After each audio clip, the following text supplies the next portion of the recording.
Ce programme est financé par les amis et partenaires du ministère de Joyce Meyer. Puis-je vous dire qu'il n'y a rien que vous fassiez qui n'intéresse pas Dieu, et il n'y a aucun endroit où vous allez où Dieu n'est pas déjà. Vous n'êtes jamais seul.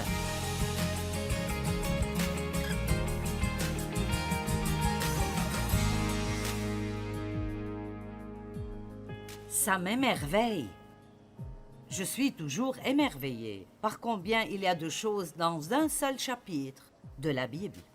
Mais si nous lisons rapidement, nous manquons souvent beaucoup de ce qu'il y a. Et donc aujourd'hui, je veux partager avec vous sur Jean chapitre 21. Dans Jean chapitre 21, il y a 9 leçons juste dans ce chapitre de la Bible. Je ne vous promets pas que nous parlerons de tous les 9 parce que je sais qui je suis, mais nous ferons de notre mieux. Jean chapitre 21, verset 1. Après, Jésus se montra encore aux disciples sur les bords de la mer de Tibériade. Et voici de quelle manière il se montra. Donc, essayez juste d'imaginer ceci.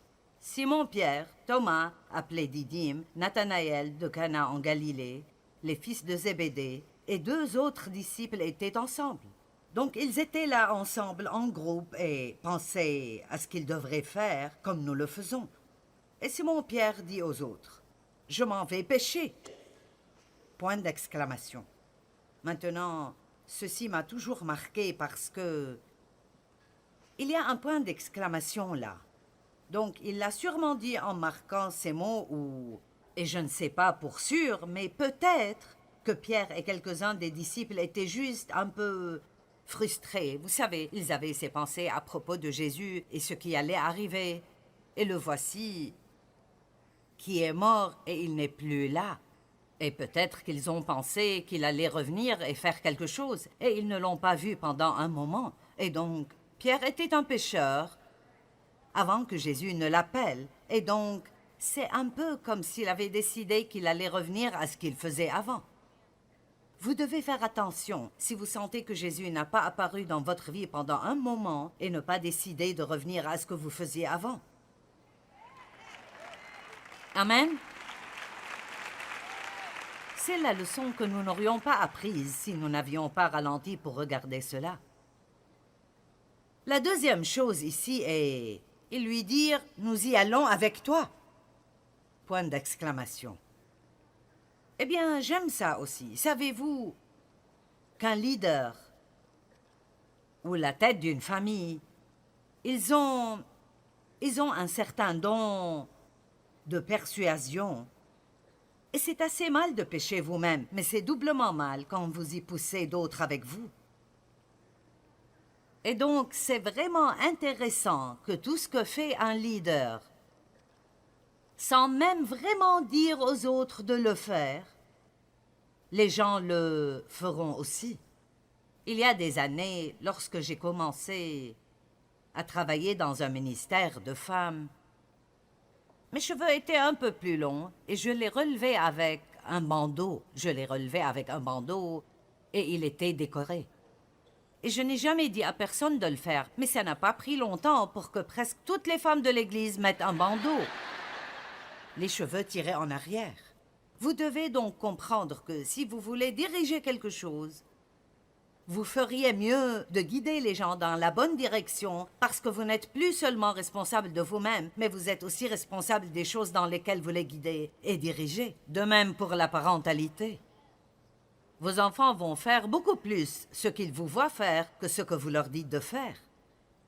Amen. Vous voyez ce que nous apprenons déjà? Maintenant. Alors ils sont allés et ils sont montés dans le bateau. Et voici le message suivant. Mais la nuit s'écoula sans qu'ils n'aient rien attrapé. Vous voyez ce qui se passe quand vous faites juste vos propres plans? Oh, il ne se passe rien, je vais pêcher. Oui, nous allons venir avec toi. Et ils n'ont rien attrapé. Certains d'entre vous n'ont rien attrapé depuis longtemps.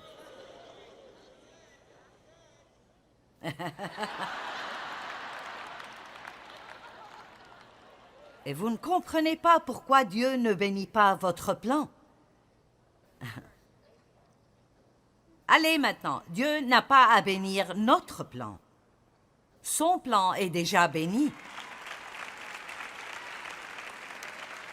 Allez, peut-être que quelqu'un ici pourrait faire un petit détour et les choses iront tellement mieux pour vous. Maintenant, je ne suggère pas que vous devez prier pendant 3 jours pour voir si vous pouvez aller pécher ou non. Nous faisons tous beaucoup de choses que nous aimerions faire, mais il y a un principe ici que nous ne voulons pas manquer, et c'est que la Bible dit dans les Proverbes, et j'aime ça, « Dans toutes tes voies, reconnais-le. » Donc, commencez votre journée en disant, « Seigneur, c'est ce que j'ai planifié. Mais si ce que j'ai planifié n'est pas ce que tu veux, alors tu peux m'arrêter et me donner la grâce d'aller dans la direction que tu veux que je prenne. » Amen. Jacques 4, 13 dit, « Écoutez-moi, vous qui dites, aujourd'hui ou demain, nous irons dans telle ville, nous y passerons une année, nous y ferons des affaires, et nous gagnerons de l'argent. Vous qui ne savez pas ce qui arrivera demain, car vous êtes une vapeur qui apparaît et qui ensuite disparaît. » Ce n'est pas très encourageant. Une vapeur éphémère. Parfois, quand je partage cette écriture, j'apporte une canette de fixatif, je la vaporise une fois et je la regarde flotter et je dis juste « et voilà ». Je veux dire, devant l'éternité, c'est ainsi que sont nos années ici et notre importance par rapport à qui Dieu est. Donc, ce n'est pas que nous ne sommes pas importants pour Dieu. Il nous attribue une grande importance, mais il ne fait que souligner un point. Vous savez, vous n'êtes pas en charge. Vous n'êtes pas aussi important que vous le pensez, ni aussi intelligent que vous le pensez. Alors, au lieu de faire tous vos projets de l'avenir et de vous attendre à ce que je les bénisse, pourquoi ne pas ralentir et dire cela? Vous devriez plutôt dire, verset 15, « Si Dieu le veut, nous ferons ceci ou cela. » Mais maintenant, vous vous glorifiez dans vos pensées orgueilleuses. C'est chose mauvaise que de se glorifier. Alors, ils avaient leur propre plan. Leur plan ne marchait pas. Et pendant la nuit, ils n'ont rien attrapé. Le verset 4. Déjà le jour commençait à se lever, et voici, Jésus se tenait debout sur le rivage, mais les disciples ignoraient que c'était lui. Wow! Comment Jésus pourrait-il être parmi nous sans que nous ne le reconnaissions? Mais ça arrive tout le temps. Ce dont nous avons besoin... Écoutez, je ne pense pas que les croyants devraient utiliser le mot « chance ». Eh bien, j'ai juste eu de la chance. Non, Dieu vous a donné la faveur, ou vous avez été béni. Mais la chance est pour le monde. Nous ne sommes pas chanceux. N'est-ce pas une bonne coïncidence? Non, je ne pense pas. Car Dieu s'occupe vraiment de chacun de nos pas. Et vous savez, ce n'était pas la seule fois que les disciples étaient avec Jésus sans savoir que c'était lui. On pourrait penser que ces hommes, qui étaient littéralement dans sa présence physique jour après jour, l'auraient reconnu. Donc l'une des choses que j'aime prier est « Mon Dieu, chaque fois que tu fais quelque chose dans ma vie, ne me laisse pas le manquer. » Je ne veux pas manquer les choses que Dieu fait dans ma vie parce que je pense que ce qui rend chaque jour de notre vie spécial, c'est de savoir que Dieu est concerné par chaque petit détail insignifiant de notre vie. Puis-je vous dire qu'il n'y a rien que vous fassiez qui n'intéresse pas Dieu, et il n'y a aucun endroit où vous allez où Dieu n'est pas déjà. Vous n'êtes jamais seul. En fait, je prépare un message en ce moment même. Je ne suis jamais seul. J'ai lu quelque chose qui m'a impressionné. Un certain prédicateur avait beaucoup accompli dans sa vie, un travail vraiment phénoménal. Quelqu'un lui a dit vers la fin de sa vie, « Comment avez-vous accompli tout ce que vous avez accompli ?» Il a dit, vous devez vous rappeler que nous sommes deux. N'est-ce pas bon? Nous sommes deux. Nous ne sommes pas seuls. Nous avons un compagnon constant. Maintenant, le verset 5 est réellement mignon. Il les appela. Et les garçons, les enfants. Avez-vous pris du poisson? Avez-vous attrapé quelque chose à manger?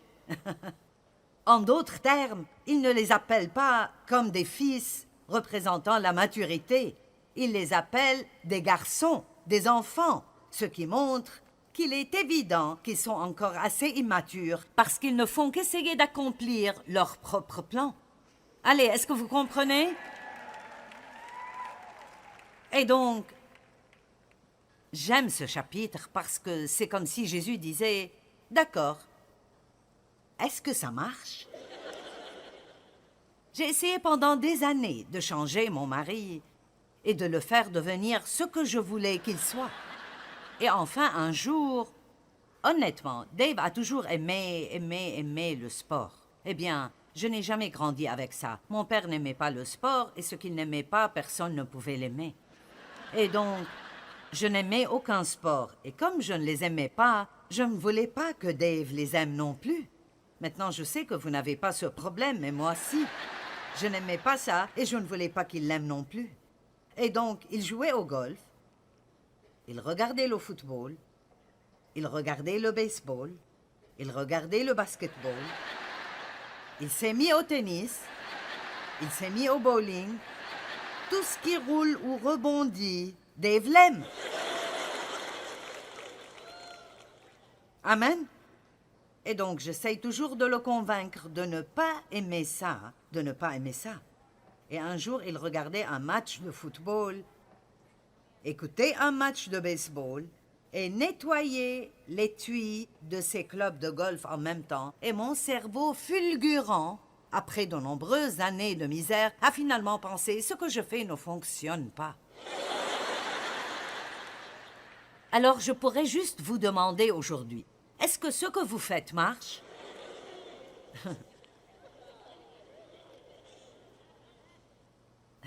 Certains ont peut-être besoin de perdre le contrôle et d'aimer cela.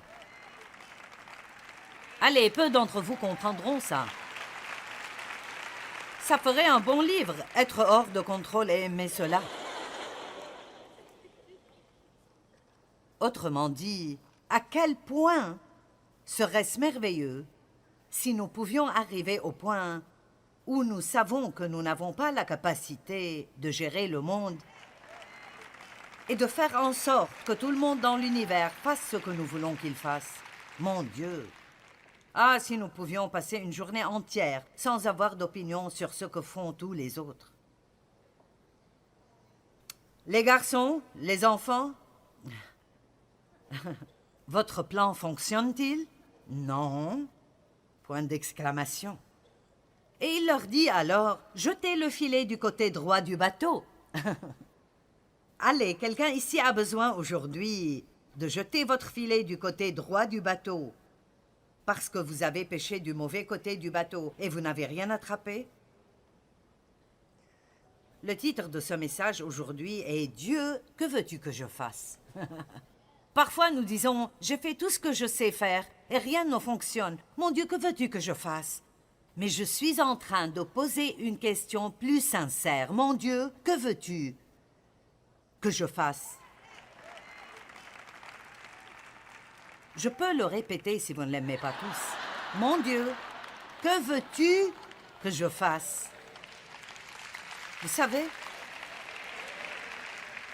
parfois quand je suis au milieu de quelque chose, si je m'arrête juste pour dire « Mon Dieu, je me sens vraiment frustrée, j'ai perdu la paix ici, que veux-tu que je fasse ?» Si souvent je l'entends juste dire « Laisse tomber. Tu n'y peux rien de toute façon. Laisse-moi m'en occuper. » Vous savez, il y a tellement de choses dans nos vies que Dieu veut prendre en charge. Mais il ne le fera pas, à moins que vous ne le laissiez. Remettez vos soucis au Seigneur et il prendra soin de vous. Tout d'abord, nous devons cesser d'essayer de tout faire et montrer que nous faisons confiance à Dieu. Alors il leur dit au verset 6, « Jetez le filet du côté droit du bateau et vous en trouverez. » Ils lancèrent donc le filet et ne purent plus le remonter, tellement il y avait de poissons. J'aime ça. Combien d'entre vous aimeraient qu'un gros camion s'arrête dans votre allée et jette simplement des tas de bénédictions juste devant votre porte? Amen. Le disciple que Jésus aimait dit alors à Pierre, « C'est le Seigneur !» Grande révélation.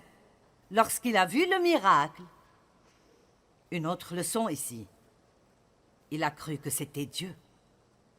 Mais vous savez, Jésus a dit à Thomas, qui avait dit, « Je ne croirai pas à moins que tu ne me montres ton côté et tes mains, les cicatrices sur ton côté et tes mains. » Jésus l'a rencontré là où il était. Il nous rencontrera où nous sommes. Et alors il lui a montré pour que Thomas puisse croire. Mais ensuite il a dit, « Heureux ceux qui croient et qui n'ont pas vu. » Et c'est facile de vous enthousiasmer si vous avez reçu votre guérison. C'est facile de vous enthousiasmer si vous avez eu votre miracle, si vous avez eu votre percée. Mais n'oubliez pas comment c'était alors que vous receviez encore le témoignage que vous donnez maintenant. La seule façon d'obtenir un témoignage est de passer par un test. Et comme nous l'avons déjà dit, nous devons aimer Jésus tout autant lorsque les choses ne se passent pas comme nous le souhaitons que lorsqu'ils le font. Et je crois fermement que si vous ne pouvez pas aimer Dieu dans les moments difficiles, vous ne l'aimerez pas dans les bons moments. Et je sais que les gens pensent que cela n'a pas de sens, mais c'est la vérité. Parce que nous sommes plus enclins à chercher Dieu quand nous avons un besoin que nous le sommes quand nous n'avons pas de besoin. Donc si vous l'aimez tout autant dans la vallée que vous l'aimez sur la montagne, vous resterez probablement au bon endroit et respecterez vos priorités. Peut-être que vous avez obtenu votre percée maintenant et vous avez réussi et tout va bien pour vous. Mais n'oubliez pas d'avoir de la compassion pour ceux qui ne l'ont pas encore eu. Et n'oubliez pas que si vous n'avez pas besoin d'un miracle maintenant, cela ne veut pas dire que vous n'avez pas besoin de Jésus autant à chaque moment de votre vie. Parce que vous savez quoi? Quand il a dit « Sans moi, vous ne pouvez rien faire », il l'entendait. Amen. Puis le disciple que Jésus aimait dit alors à Pierre, « Et vous savez, Jean a écrit le livre de Jean. Et il s'est constamment appelé « Je suis le disciple que Jésus a aimé ». Maintenant, je suis assez comme Pierre pour savoir que ça me gênerait. Je suis le disciple que Jésus a aimé. C'est comme, qui penses-tu être? Quelle confiance il a dû avoir! Plus qu'aucun autre disciple, il était concentré, non pas sur son amour pour Jésus, mais sur l'amour de Jésus pour lui. Et il a vécu plus que les autres. Amen. C'est un message différent.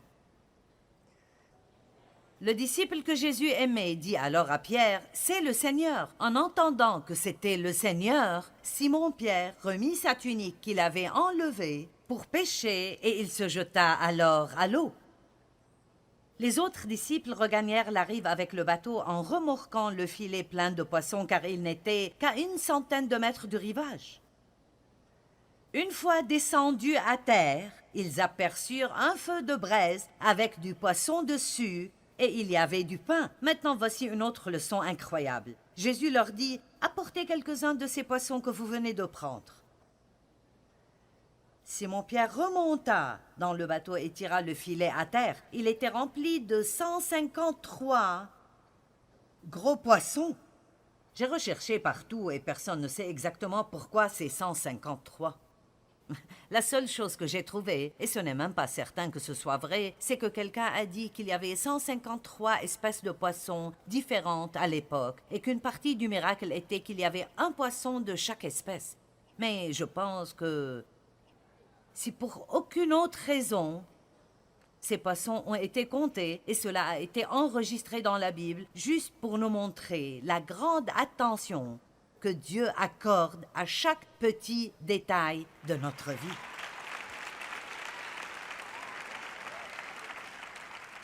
J'ai lu dans Lévitique et Nombre, laissez-moi reformuler. J'ai essayé de lire Lévitique et Nombre.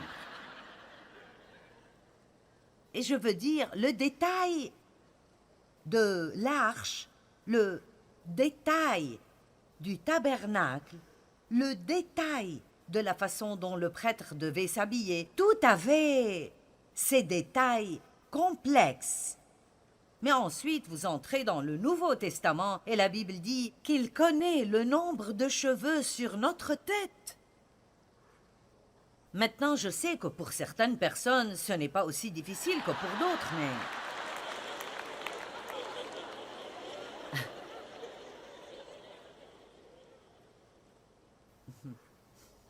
Amen. Pensez-y une minute. Je ne sais pas ce que nous pensons. Dieu n'est pas simplement pour les urgences. Le grand avantage d'être chrétien, c'est d'avoir un assistant, un compagnon, un ami. Il n'y a plus l'un de vous, il y a deux d'entre vous. Hier soir, un grand nombre de personnes ont reçu le Christ et je prie que la même chose se produise aujourd'hui, car vous ne voulez pas vivre votre vie seule et faire vos propres plans et passer votre vie à ne rien attraper.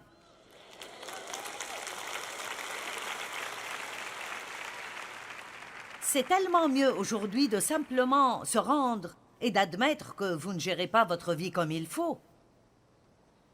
Demandez à Jésus de prendre la relève. Amen. Demandez-lui d'entrer et de contrôler et de prendre la relève. Et puis j'aime cela, le verset 13, je secoue la tête chaque fois que je vois ça. Et Jésus vint et prit le pain et le leur donna, ainsi que le poisson. Au cas où vous auriez manqué cela, Jésus leur a préparé le petit déjeuner. Quoi? Le Seigneur ressuscité.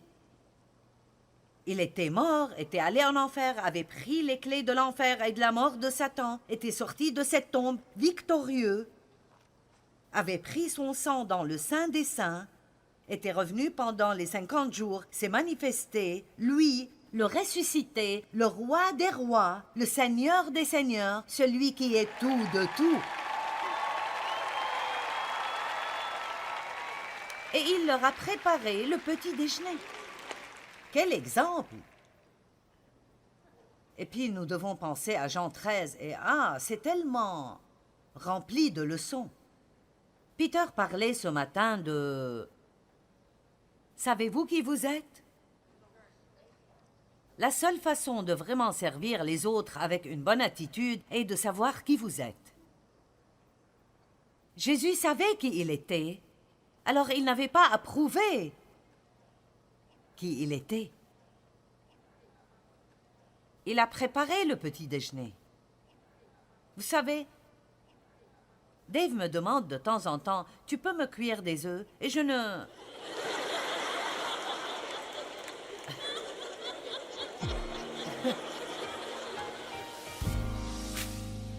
Je veux dire, je cuisinais beaucoup quand mes enfants étaient petits, mais j'ai abandonné cela il y a longtemps et maintenant ma famille est heureuse. Nous disons que lorsque quelqu'un me parle de petit déjeuner, je n'ai pas la bonne attitude de Jésus. Je suis si reconnaissante que nous ayons une aide dans notre vie, le Saint-Esprit, qui a promis de ne jamais nous quitter ni nous abandonner, de nous aider et de nous guider. Donc peu importe ce qui se passe à l'horizon de votre vie, vous pouvez savoir que vous ne serez jamais obligé de le faire seul. Et vous pouvez jouir pendant que vous le faites. Vous pouvez profiter de votre vie.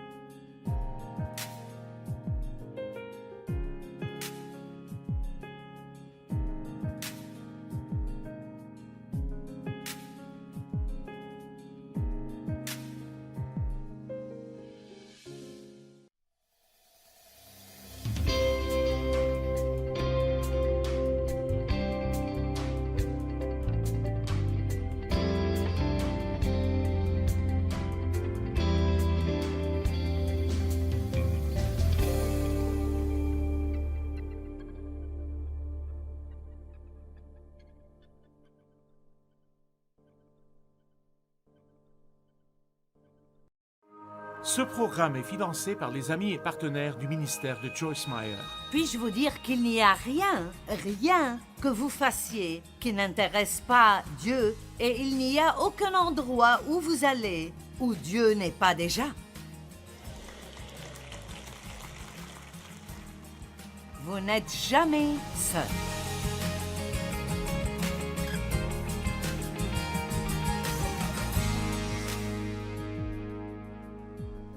Ça m'émerveille. Je suis toujours émerveillée par combien il y a de choses dans un seul chapitre de la Bible. Mais si nous lisons rapidement, nous manquons souvent beaucoup de ce qu'il y a. Et donc aujourd'hui, je veux partager avec vous sur Jean chapitre 21. Dans Jean chapitre 21, il y a 9 leçons juste dans ce chapitre de la Bible. Je ne vous promets pas que nous parlerons de tous les 9 parce que je sais qui je suis, mais nous ferons de notre mieux. Jean chapitre 21, verset 1. Après, Jésus se montra encore aux disciples sur les bords de la mer de Tibériade. Et voici de quelle manière il se montra. Donc, essayez juste d'imaginer ceci. Simon-Pierre, Thomas, appelé Didyme, Nathanaël de Cana en Galilée, les fils de Zébédée et 2 autres disciples étaient ensemble. Donc, ils étaient là ensemble en groupe et pensaient à ce qu'ils devraient faire comme nous le faisons. Et Simon-Pierre dit aux autres, « Je m'en vais pêcher. » Point d'exclamation. Maintenant, ceci m'a toujours marqué parce que il y a un point d'exclamation là. Donc, il l'a sûrement dit en marquant ces mots ou... Et je ne sais pas pour sûr, mais peut-être que Pierre et quelques-uns des disciples étaient juste un peu frustrés. Vous savez, ils avaient ces pensées à propos de Jésus et ce qui allait arriver. Et le voici qui est mort et il n'est plus là.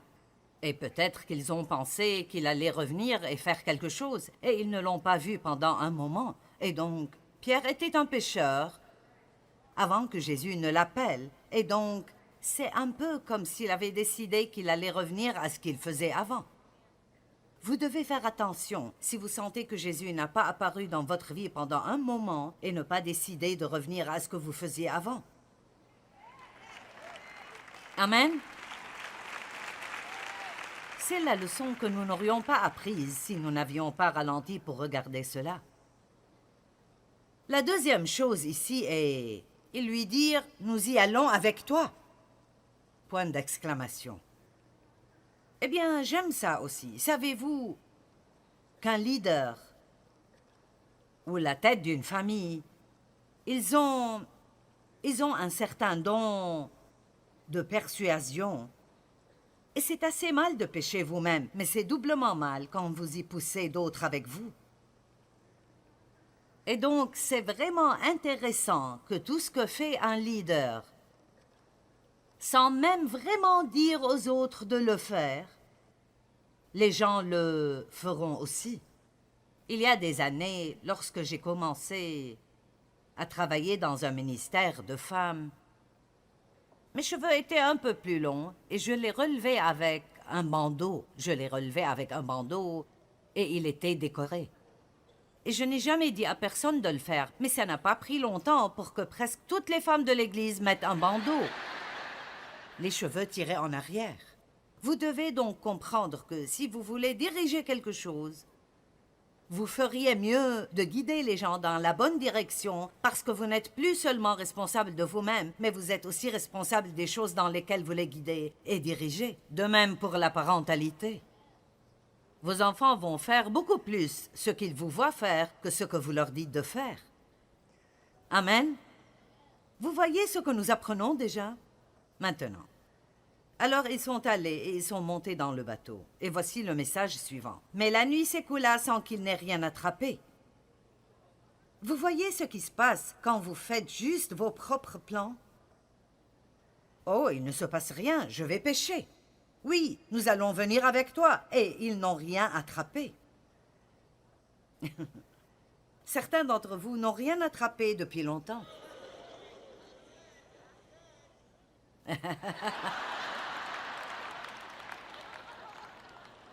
Et vous ne comprenez pas pourquoi Dieu ne bénit pas votre plan. Allez maintenant, Dieu n'a pas à bénir notre plan. Son plan est déjà béni. Allez, peut-être que quelqu'un ici pourrait faire un petit détour. Et les choses iront tellement mieux pour vous. Maintenant, je ne suggère pas que vous devez prier pendant 3 jours pour voir si vous pouvez aller pécher ou non. Nous faisons tous beaucoup de choses que nous aimerions faire, mais il y a un principe ici que nous ne voulons pas manquer, et c'est que la Bible dit dans les Proverbes, et j'aime ça, « Dans toutes tes voies, reconnais-le. » Donc, commencez votre journée en disant, « Seigneur, c'est ce que j'ai planifié. Mais si ce que j'ai planifié n'est pas ce que tu veux, alors tu peux m'arrêter et me donner la grâce d'aller dans la direction que tu veux que je prenne. » Amen. Jacques 4, 13 dit, « Écoutez-moi, vous qui dites, aujourd'hui ou demain, nous irons dans telle ville, nous y passerons une année, nous y ferons des affaires, et nous gagnerons de l'argent. Vous qui ne savez pas ce qui arrivera demain, car vous êtes une vapeur qui apparaît et qui ensuite disparaît. » Ce n'est pas très encourageant. Une vapeur éphémère. Parfois, quand je partage cette écriture, j'apporte une canette de fixatif, je la vaporise une fois et je la regarde flotter et je dis juste « et voilà ». Je veux dire, devant l'éternité, c'est ainsi que sont nos années ici et notre importance par rapport à qui Dieu est. Donc, ce n'est pas que nous ne sommes pas importants pour Dieu. Il nous attribue une grande importance, mais il ne fait que souligner un point. Vous savez, vous n'êtes pas en charge. Vous n'êtes pas aussi important que vous le pensez, ni aussi intelligent que vous le pensez. Alors, au lieu de faire tous vos projets de l'avenir et de vous attendre à ce que je les bénisse, pourquoi ne pas ralentir et dire cela? Vous devriez plutôt dire, verset 15, « Si Dieu le veut, nous ferons ceci ou cela. » Mais maintenant, vous vous glorifiez dans vos pensées orgueilleuses. C'est chose mauvaise que de se glorifier. Alors, ils avaient leur propre plan. Leur plan ne marchait pas. Et pendant la nuit, ils n'ont rien attrapé. Le verset 4. Déjà le jour commençait à se lever, et voici, Jésus se tenait debout sur le rivage, mais les disciples ignoraient que c'était lui. Wow! Comment Jésus pourrait-il être parmi nous sans que nous ne le reconnaissions? Mais ça arrive tout le temps. Ce dont nous avons besoin... Écoutez, je ne pense pas que les croyants devraient utiliser le mot « chance ». Eh bien, j'ai juste eu de la chance. Non, Dieu vous a donné la faveur, ou vous avez été béni. Mais la chance est pour le monde. Nous ne sommes pas chanceux. N'est-ce pas une bonne coïncidence? Non, je ne pense pas. Car Dieu s'occupe vraiment de chacun de nos pas. Et vous savez, ce n'était pas la seule fois que les disciples étaient avec Jésus sans savoir que c'était lui. On pourrait penser que ces hommes, qui étaient littéralement dans sa présence physique jour après jour, l'auraient reconnu.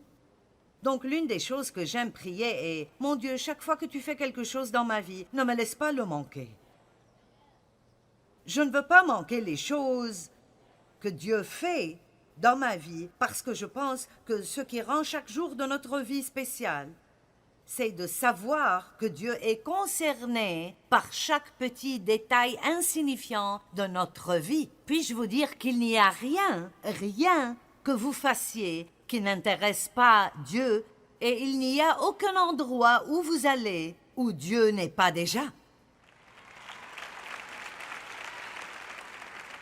Vous n'êtes jamais seul.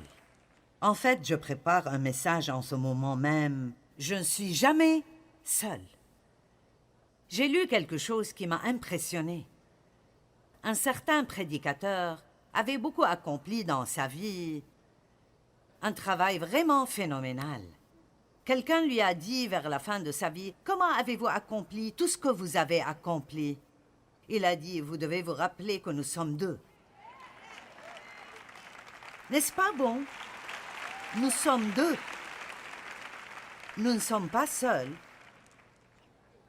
Nous avons un compagnon constant. Maintenant, le verset 5 est réellement mignon.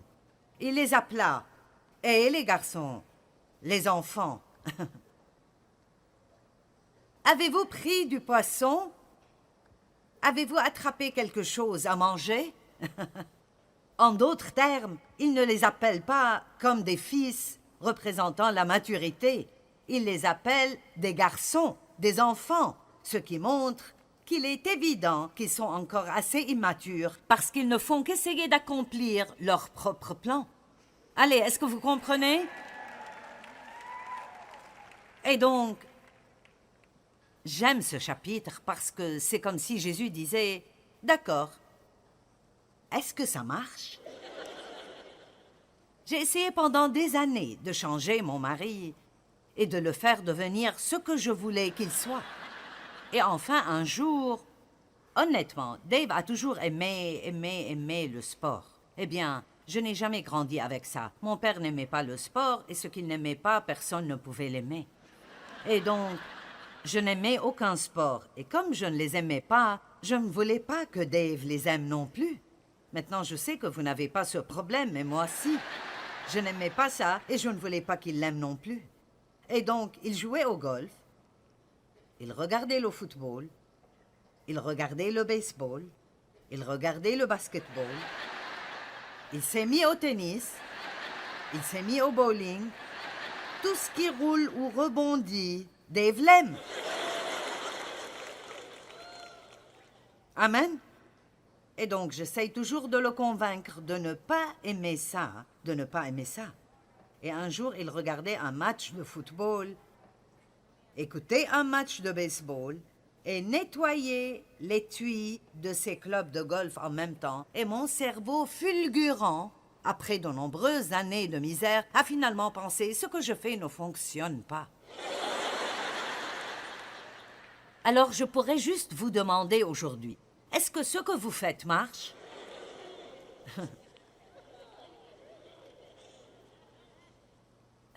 Certains ont peut-être besoin de perdre le contrôle et d'aimer cela. Allez, peu d'entre vous comprendront ça. Ça ferait un bon livre, être hors de contrôle et aimer cela. Autrement dit, à quel point serait-ce merveilleux si nous pouvions arriver au point où nous savons que nous n'avons pas la capacité de gérer le monde et de faire en sorte que tout le monde dans l'univers fasse ce que nous voulons qu'il fasse. Mon Dieu!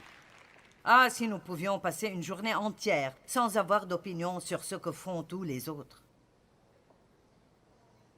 Les garçons, les enfants, votre plan fonctionne-t-il? Non. Point d'exclamation. Et il leur dit alors, jetez le filet du côté droit du bateau. Allez, quelqu'un ici a besoin aujourd'hui de jeter votre filet du côté droit du bateau parce que vous avez pêché du mauvais côté du bateau et vous n'avez rien attrapé? Le titre de ce message aujourd'hui est « Dieu, que veux-tu que je fasse ?» Parfois nous disons « J'ai fait tout ce que je sais faire et rien ne fonctionne. Mon Dieu, que veux-tu que je fasse ?» Mais je suis en train de poser une question plus sincère. « Mon Dieu, que veux-tu que je fasse ?» Je peux le répéter si vous ne l'aimez pas tous. « Mon Dieu, que veux-tu que je fasse ?» Vous savez, parfois quand je suis au milieu de quelque chose, si je m'arrête juste pour dire « Mon Dieu, je me sens vraiment frustré, j'ai perdu la paix ici, que veux-tu que je fasse ?» Si souvent je l'entends juste dire « Laisse tomber. Tu n'y peux rien de toute façon. Laisse-moi m'en occuper. » Vous savez, il y a tellement de choses dans nos vies que Dieu veut prendre en charge. Mais il ne le fera pas, à moins que vous ne le laissiez. Remettez vos soucis au Seigneur et il prendra soin de vous. Tout d'abord, nous devons cesser d'essayer de tout faire et montrer que nous faisons confiance à Dieu. Alors il leur dit au verset 6, « Jetez le filet du côté droit du bateau et vous en trouverez. » Ils lancèrent donc le filet et ne purent plus le remonter, tellement il y avait de poissons. J'aime ça. Combien d'entre vous aimeraient qu'un gros camion s'arrête dans votre allée et jette simplement des tas de bénédictions juste devant votre porte? Amen. Le disciple que Jésus aimait dit alors à Pierre, « C'est le Seigneur !» Grande révélation. Lorsqu'il a vu le miracle, une autre leçon ici. Il a cru que c'était Dieu. Mais vous savez, Jésus a dit à Thomas, qui avait dit, « Je ne croirai pas à moins que tu ne me montres ton côté et tes mains, les cicatrices sur ton côté et tes mains. » Jésus l'a rencontré là où il était. Il nous rencontrera où nous sommes. Et alors il lui a montré pour que Thomas puisse croire. Mais ensuite il a dit, « Heureux ceux qui croient et qui n'ont pas vu. » Et c'est facile de vous enthousiasmer si vous avez reçu votre guérison. C'est facile de vous enthousiasmer si vous avez eu votre miracle, si vous avez eu votre percée. Mais n'oubliez pas comment c'était alors que vous receviez encore le témoignage que vous donnez maintenant. La seule façon d'obtenir un témoignage est de passer par un test. Et comme nous l'avons déjà dit, nous devons aimer Jésus tout autant lorsque les choses ne se passent pas comme nous le souhaitons que lorsqu'ils le font. Et je crois fermement que si vous ne pouvez pas aimer Dieu dans les moments difficiles, vous ne l'aimerez pas dans les bons moments. Et je sais que les gens pensent que cela n'a pas de sens, mais c'est la vérité. Parce que nous sommes plus enclins à chercher Dieu quand nous avons un besoin que nous le sommes quand nous n'avons pas de besoin. Donc si vous l'aimez tout autant dans la vallée que vous l'aimez sur la montagne, vous resterez probablement au bon endroit et respecterez vos priorités.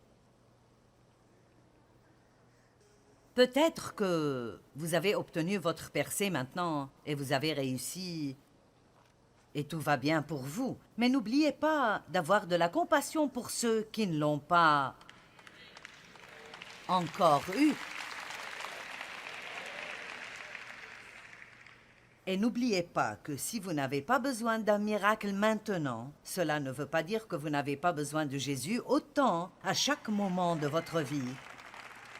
Parce que vous savez quoi? Quand il a dit « Sans moi, vous ne pouvez rien faire », il l'entendait. Amen. Puis le disciple que Jésus aimait dit alors à Pierre, « Et vous savez, Jean a écrit le livre de Jean. Et il s'est constamment appelé « Je suis le disciple que Jésus a aimé ». Maintenant, je suis assez comme Pierre pour savoir que ça me gênerait. Je suis le disciple que Jésus a aimé. C'est comme, qui penses-tu être? Quelle confiance il a dû avoir! Plus qu'aucun autre disciple, il était concentré, non pas sur son amour pour Jésus, mais sur l'amour de Jésus pour lui. Et il a vécu plus que les autres. Amen. C'est un message différent. Le disciple que Jésus aimait dit alors à Pierre, « C'est le Seigneur. » En entendant que c'était le Seigneur, Simon-Pierre remit sa tunique qu'il avait enlevée pour pêcher et il se jeta alors à l'eau. Les autres disciples regagnèrent la rive avec le bateau en remorquant le filet plein de poissons car ils n'étaient qu'à 100 mètres du rivage.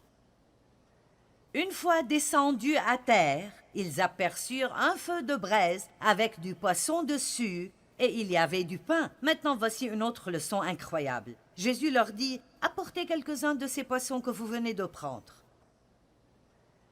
Simon-Pierre remonta dans le bateau et tira le filet à terre. Il était rempli de 153 gros poissons. J'ai recherché partout et personne ne sait exactement pourquoi c'est 153. La seule chose que j'ai trouvée, et ce n'est même pas certain que ce soit vrai, c'est que quelqu'un a dit qu'il y avait 153 espèces de poissons différentes à l'époque et qu'une partie du miracle était qu'il y avait un poisson de chaque espèce. Mais je pense que si pour aucune autre raison, ces poissons ont été comptés et cela a été enregistré dans la Bible juste pour nous montrer la grande attention que Dieu accorde à chaque petit détail de notre vie.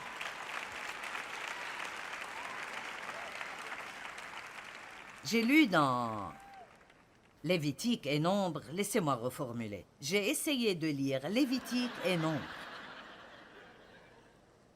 Et je veux dire, le détail de l'arche, le détail du tabernacle, le détail de la façon dont le prêtre devait s'habiller, tout avait ces détails complexes. Mais ensuite, vous entrez dans le Nouveau Testament et la Bible dit qu'il connaît le nombre de cheveux sur notre tête. Maintenant, je sais que pour certaines personnes, ce n'est pas aussi difficile que pour d'autres, mais...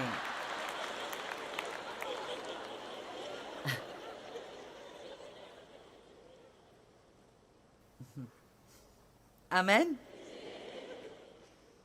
Pensez-y une minute. Je ne sais pas ce que nous pensons. Dieu n'est pas simplement pour les urgences. Le grand avantage d'être chrétien, c'est d'avoir un assistant, un compagnon, un ami. Il n'y a plus l'un de vous, il y a deux d'entre vous. Hier soir, un grand nombre de personnes ont reçu le Christ et je prie que la même chose se produise aujourd'hui, car vous ne voulez pas vivre votre vie seule et faire vos propres plans et passer votre vie à ne rien attraper.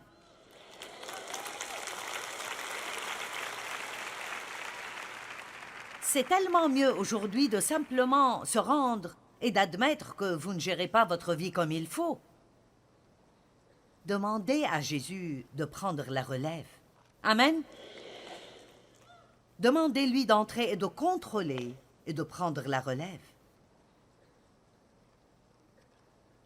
Et puis j'aime cela, le verset 13, je secoue la tête chaque fois que je vois ça.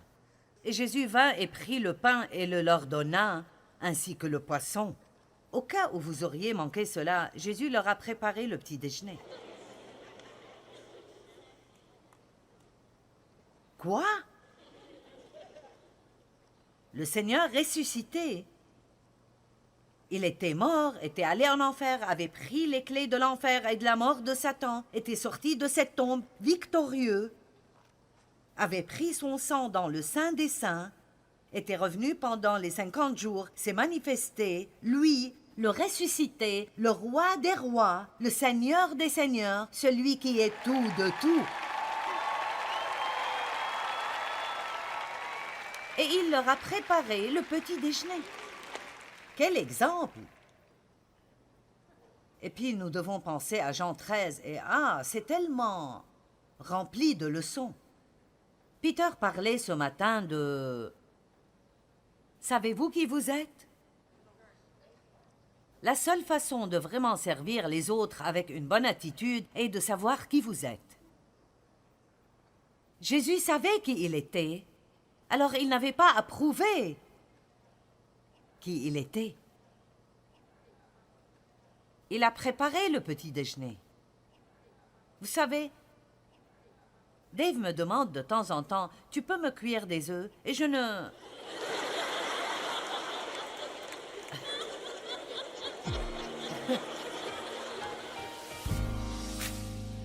Je veux dire, je cuisinais beaucoup quand mes enfants étaient petits, mais j'ai abandonné cela il y a longtemps et maintenant ma famille est heureuse. Nous disons que lorsque quelqu'un me parle de petit déjeuner, je n'ai pas la bonne attitude de Jésus.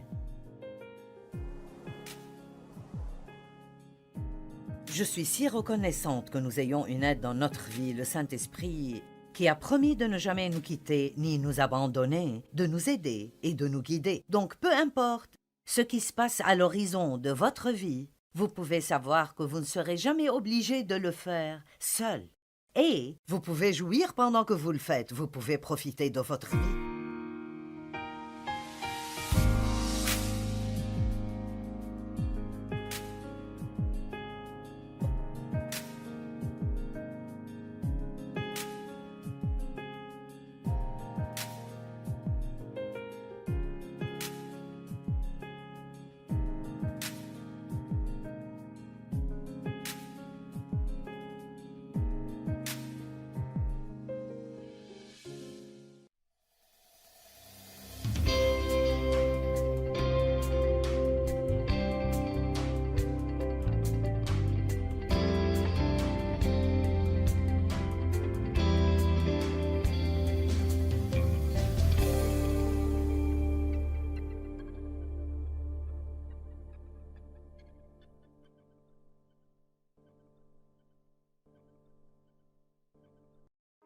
Ce programme est financé par les amis et partenaires du ministère de Joyce Meyer. Puis-je vous dire qu'il n'y a rien que vous fassiez qui n'intéresse pas Dieu, et il n'y a aucun endroit où vous allez où Dieu n'est pas déjà. Vous n'êtes jamais seul.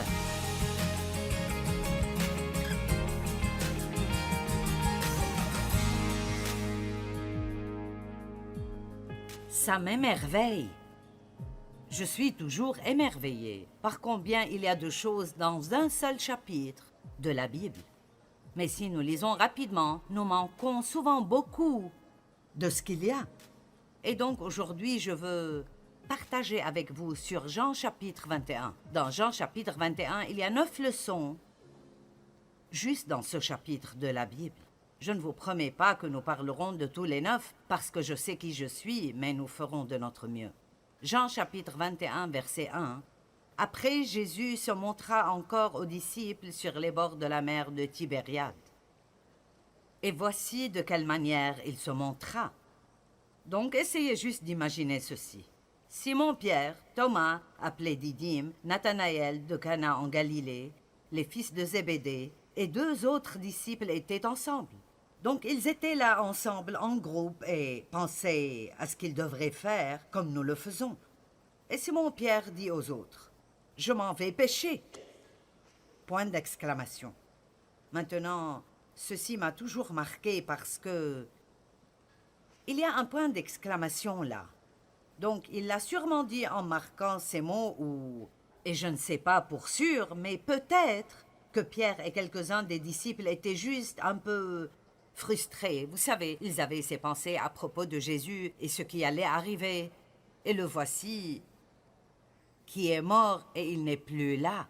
Et peut-être qu'ils ont pensé qu'il allait revenir et faire quelque chose, et ils ne l'ont pas vu pendant un moment. Et donc, Pierre était un pécheur avant que Jésus ne l'appelle. Et donc, c'est un peu comme s'il avait décidé qu'il allait revenir à ce qu'il faisait avant. Vous devez faire attention si vous sentez que Jésus n'a pas apparu dans votre vie pendant un moment et ne pas décider de revenir à ce que vous faisiez avant. Amen. C'est la leçon que nous n'aurions pas apprise si nous n'avions pas ralenti pour regarder cela. La deuxième chose ici est, ils lui dirent, « Nous y allons avec toi. » Point d'exclamation. Eh bien, j'aime ça aussi. Savez-vous qu'un leader ou la tête d'une famille, ils ont un certain don de persuasion. Et c'est assez mal de pécher vous-même, mais c'est doublement mal quand vous y poussez d'autres avec vous. Et donc, c'est vraiment intéressant que tout ce que fait un leader, sans même vraiment dire aux autres de le faire, les gens le feront aussi. Il y a des années, lorsque j'ai commencé à travailler dans un ministère de femmes, mes cheveux étaient un peu plus longs et je les relevais avec un bandeau. Et il était décoré. Et je n'ai jamais dit à personne de le faire, mais ça n'a pas pris longtemps pour que presque toutes les femmes de l'église mettent un bandeau. Les cheveux tirés en arrière. Vous devez donc comprendre que si vous voulez diriger quelque chose, vous feriez mieux de guider les gens dans la bonne direction parce que vous n'êtes plus seulement responsable de vous-même, mais vous êtes aussi responsable des choses dans lesquelles vous les guidez et dirigez. De même pour la parentalité. Vos enfants vont faire beaucoup plus ce qu'ils vous voient faire que ce que vous leur dites de faire. Amen. Vous voyez ce que nous apprenons déjà? Maintenant.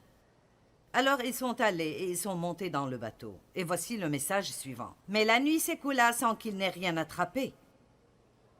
Vous voyez ce qui se passe quand vous faites juste vos propres plans? Oh, il ne se passe rien, je vais pêcher. Oui, nous allons venir avec toi. Et ils n'ont rien attrapé.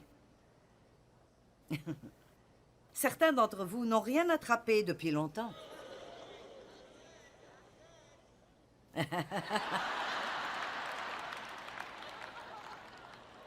Et vous ne comprenez pas pourquoi Dieu ne bénit pas votre plan. Allez maintenant, Dieu n'a pas à bénir notre plan. Son plan est déjà béni. Allez, peut-être que quelqu'un ici pourrait faire un petit détour. Et les choses iront tellement mieux pour vous. Maintenant, je ne suggère pas que vous devez prier pendant 3 jours pour voir si vous pouvez aller pécher ou non. Nous faisons tous beaucoup de choses que nous aimerions faire, mais il y a un principe ici que nous ne voulons pas manquer, et c'est que la Bible dit dans les Proverbes, et j'aime ça, « Dans toutes tes voies, reconnais-le. » Donc, commencez votre journée en disant, « Seigneur, c'est ce que j'ai planifié. Mais si ce que j'ai planifié n'est pas ce que tu veux, alors tu peux m'arrêter et me donner la grâce d'aller dans la direction que tu veux que je prenne. » Amen. Jacques 4, 13 dit, « Écoutez-moi, vous qui dites, aujourd'hui ou demain, nous irons dans telle ville, nous y passerons une année, nous y ferons des affaires, et nous gagnerons de l'argent. Vous qui ne savez pas ce qui arrivera demain, car vous êtes une vapeur qui apparaît et qui ensuite disparaît. » Ce n'est pas très encourageant. Une vapeur éphémère. Parfois, quand je partage cette écriture, j'apporte une canette de fixatif, je la vaporise une fois et je la regarde flotter et je dis juste « et voilà ». Je veux dire, devant l'éternité, c'est ainsi que sont nos années ici et notre importance par rapport à qui Dieu est. Donc, ce n'est pas que nous ne sommes pas importants pour Dieu. Il nous attribue une grande importance, mais il ne fait que souligner un point. Vous savez, vous n'êtes pas en charge. Vous n'êtes pas aussi important que vous le pensez, ni aussi intelligent que vous le pensez. Alors, au lieu de faire tous vos projets de l'avenir et de vous attendre à ce que je les bénisse, pourquoi ne pas ralentir et dire cela? Vous devriez plutôt dire, verset 15, « Si Dieu le veut, nous ferons ceci ou cela. » Mais maintenant, vous vous glorifiez dans vos pensées orgueilleuses. C'est chose mauvaise que de se glorifier. Alors, ils avaient leur propre plan. Leur plan ne marchait pas. Et pendant la nuit, ils n'ont rien attrapé. Le verset 4. Déjà le jour commençait à se lever, et voici, Jésus se tenait debout sur le rivage, mais les disciples ignoraient que c'était lui. Wow! Comment Jésus pourrait-il être parmi nous sans que nous ne le reconnaissions? Mais ça arrive tout le temps. Ce dont nous avons besoin... Écoutez, je ne pense pas que les croyants devraient utiliser le mot « chance ». Eh bien, j'ai juste eu de la chance. Non, Dieu vous a donné la faveur, ou vous avez été béni. Mais la chance est pour le monde. Nous ne sommes pas chanceux. N'est-ce pas une bonne coïncidence? Non, je ne pense pas. Car Dieu s'occupe vraiment de chacun de nos pas. Et vous savez, ce n'était pas la seule fois que les disciples étaient avec Jésus sans savoir que c'était lui. On pourrait penser que ces hommes, qui étaient littéralement dans sa présence physique jour après jour, l'auraient reconnu. Donc l'une des choses que j'aime prier est